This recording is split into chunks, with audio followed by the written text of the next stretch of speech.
Irmãos queridos, nessa sexta-feira, né, espero que vocês, assim como eu, tenham tido o privilégio de comer muito bacalhau, muito camarão nesse dia de hoje. Eu estou passando por aqui para refletir um pouquinho com vocês nessa noite, nessa sexta-feira, chamada Sexta-feira da Paixão, ou seja, o dia da crucificação de Cristo, sobre qual seria realmente o significado ou se haveria realmente a necessidade de Jesus morrer por nós, né? O que significa a morte de Jesus?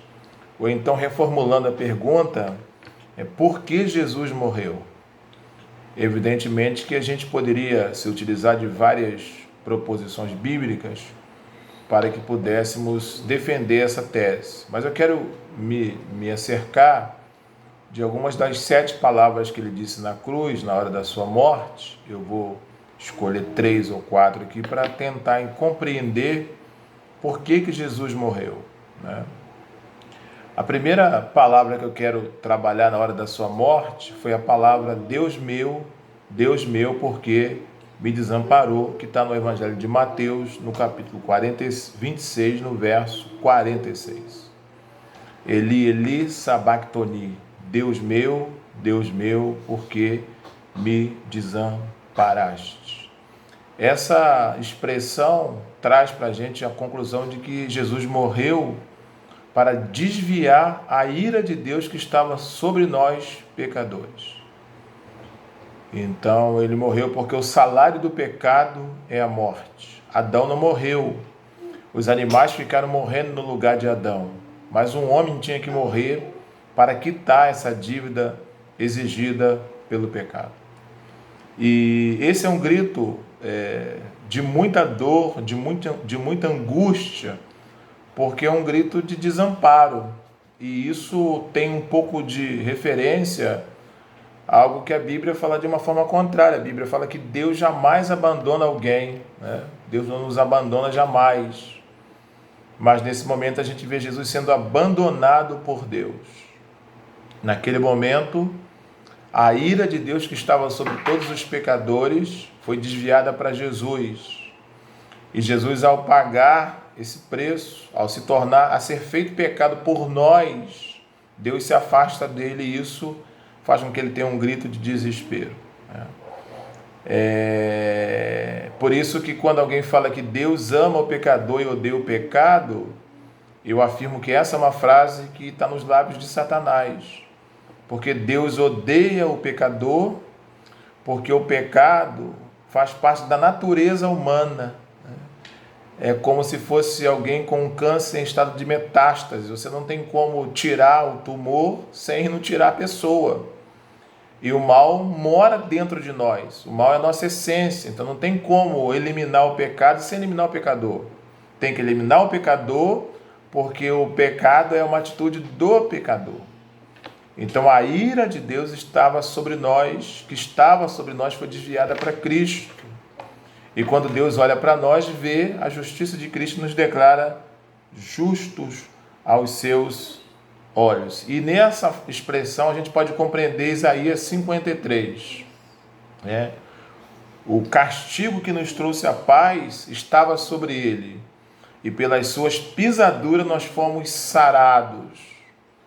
Então Jesus toma o nosso lugar e recebe a ira de Deus sobre o pecado, e com isso nós somos declarados justos aos olhos de Deus. Então Jesus morreu para cumprir a exigência da morte, e naquele momento ele então desvia a ira de Deus que estava sobre nós.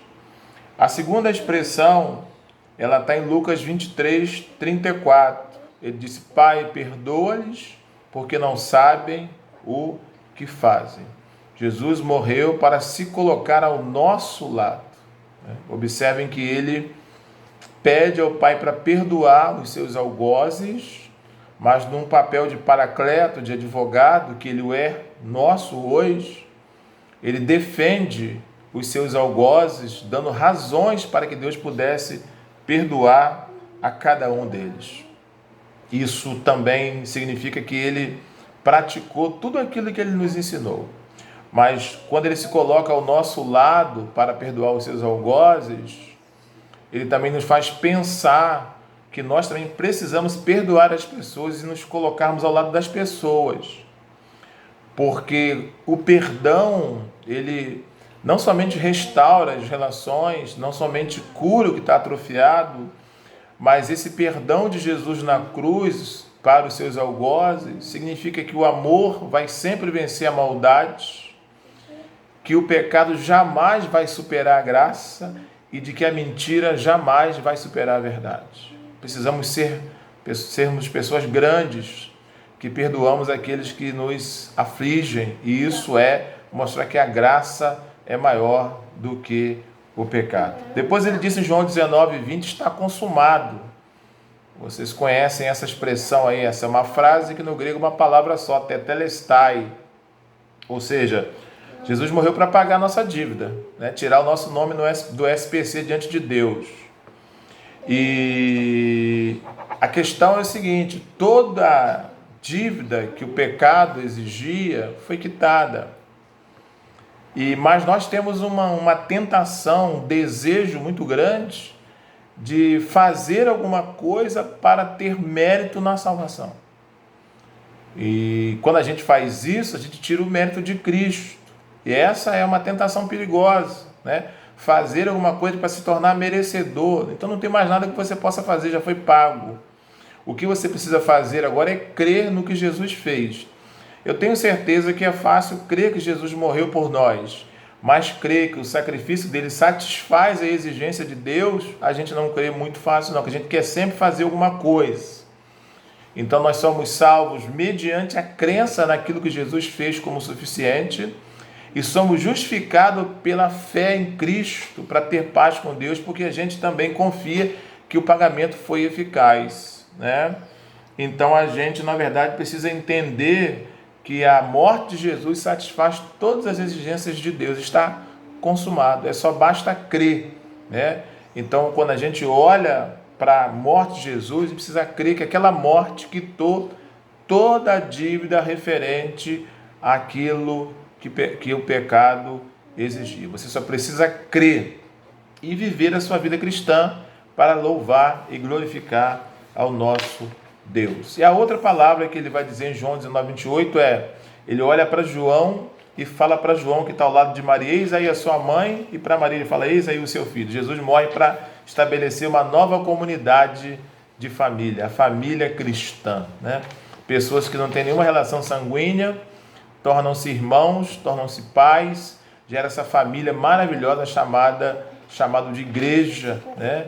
Que é exatamente a junção de pessoas que professam a fé em Cristo, que são irmãos uns dos outros. Então, eu queria que você tomasse posse dessas dádivas que Jesus proporcionou para cada um de nós com a sua morte, de se sentir alguém perdoado, alguém justificado. O castigo de Deus já foi sobre Jesus, Deus não te castiga mais, né?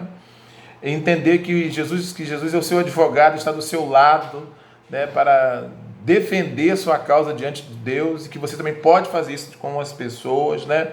Entendendo que o perdão é sempre uma atitude maior, uma atitude da graça, da verdade, da bondade, e também descansar, né, que a dívida foi paga. Você só precisa crer que aquilo que Jesus fez satisfez as exigências de Deus e compreender que Deus te inseriu numa nova família, na igreja, né?